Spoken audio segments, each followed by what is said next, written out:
I know it was you, Fredo. You broke my heart. You broke my heart.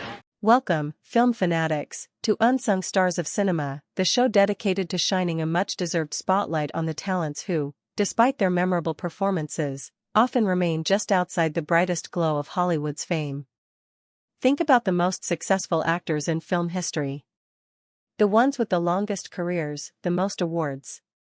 Now, let me tell you about an actor who appeared in just 5 feature films over a short, 7-year period. An actor who, despite that tiny filmography, holds a record that may never be broken. That man was John Cazale.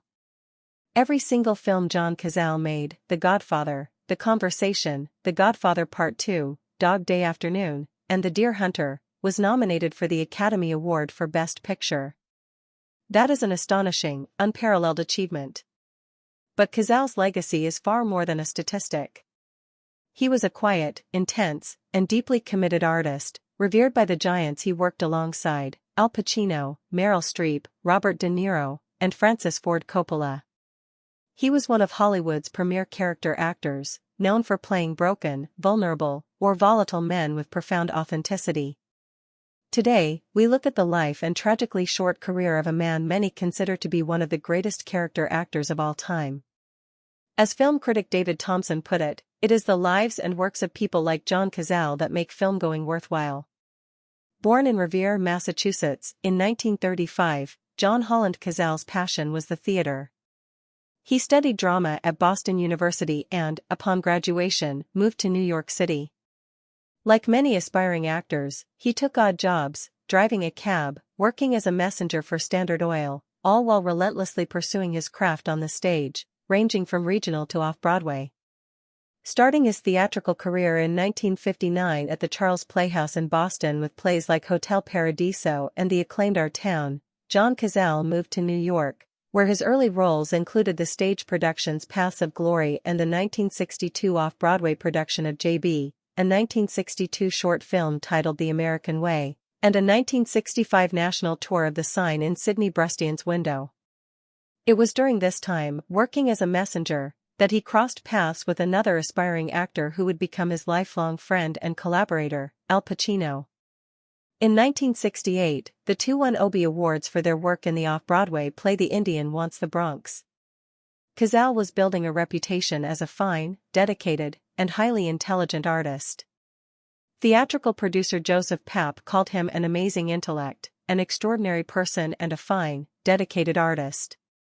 His breakthrough moment came in 1971 while performing in the play Line.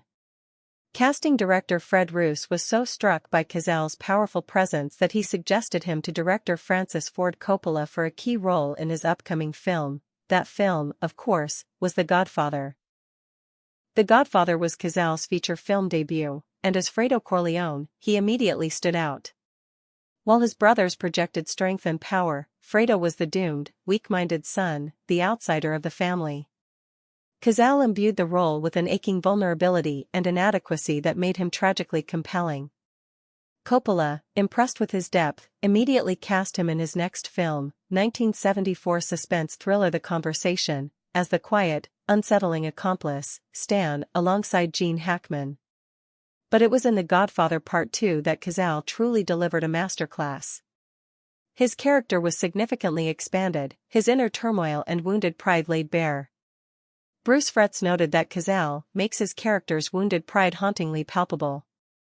The famous betrayal scene, and Michael's simple, damning delivery, "I know it was you, Fredo," remains one of cinema's most powerful moments, a performance built on quiet desperation. In 1975, Cazale reunited with Pacino for Sidney Lumet's intense crime drama, Dog Day Afternoon. As the quiet, almost catatonic bank robber Sal, Cazale was utterly captivating, refusing to play the character as a stereotype.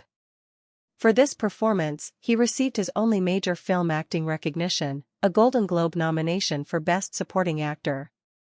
Director Sidney Lumet perfectly summed up the impact Cazale had, saying, "One of the things that I love about the casting of John Cazale was that he had a tremendous sadness about him. It's there, every shot of him."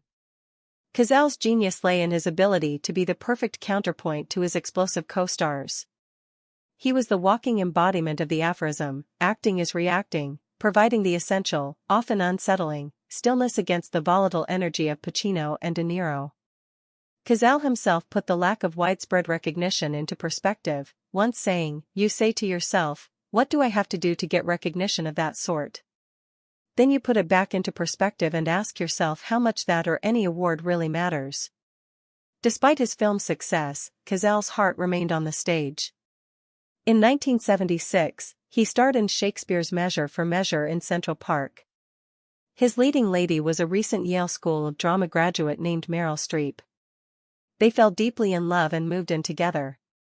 Streep praised his dedication, saying, "The jerk made everything mean something.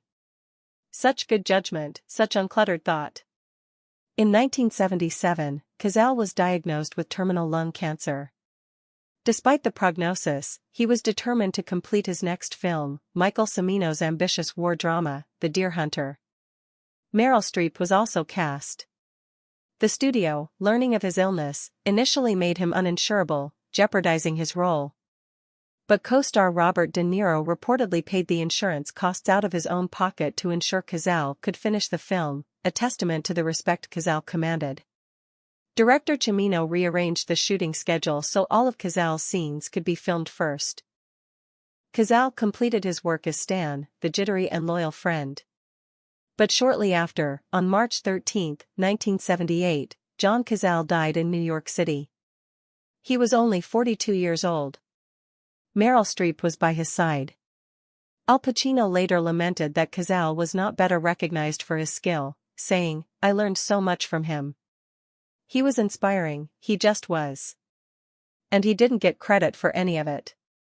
His close friend and collaborator, Israel Horowitz, wrote a beautiful eulogy, saying, "John Cazale happens once in a lifetime. He was an invention, a small perfection." The Deer Hunter was released posthumously and, like all his other films, was nominated for Best Picture, cementing his perfect 5-for-5 record. Today, all 5 films are preserved in the U.S. National Film Registry. For his collaborators, the loss was profound. Al Pacino said, "All I wanted to do was work with John for the rest of my life. He was my acting partner." Generations of celebrated actors since, from Philip Seymour Hoffman to Michael Fassbender, have named Cazale as an influence. John Cazale's career was a brilliant, blazing comet across the Hollywood sky. In 7 short years, he delivered a body of work that is immaculate, a testament to his absolute commitment to the craft. He never chased stardom, only authenticity, and in doing so, he left behind a small, perfect legacy that continues to resonate today. Thank you for joining us on Unsung Stars of Cinema. Join us next time as we uncover another talent deserving of recognition.